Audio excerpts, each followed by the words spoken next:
یہ ناول اگر آپ نے مکمل کر لیا ہے تو امید ہے کہ بیشتر قارئین کی طرح یہ آپ کے لیے ایک نئی دنیا کا تعارف ثابت ہوا ہوگا۔ آپ کی دلچسپی شاید اب ناول کے اگلے حصے میں ہو، لیکن میری دلچسپی اس بات میں ہے کہ یہ ناول آپ کے لیے پروردگار عالم کی آخری کتاب کا ایک نیا تعارف بن جائے۔ میں نے جو کچھ لکھا ہے وہ قرآن مجید اور احادیث کے بیانات اور مجمل اشارات کی شرح و وضاحت میں لکھا ہے۔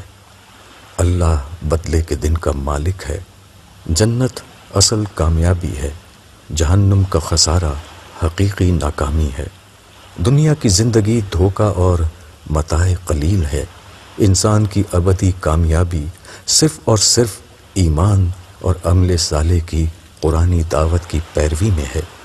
یہی سب انبیاء کی دعوت اور قرآن مجید کا خلاصہ ہے۔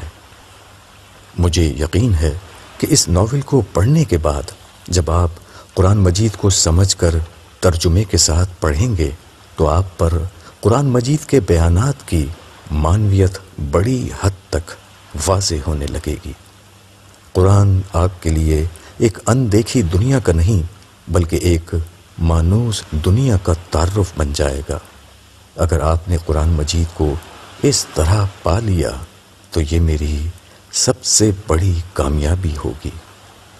امید ہے کہ اس ناول کے مطالعے کے بعد آپ کم از کم ایک مرتبہ پورے قرآن مجید کو ترجمے کے ساتھ ضرور پڑھیں گے، اور کیا ہی اچھا ہو کہ قرآن مجید آپ کی زندگی بن جائے۔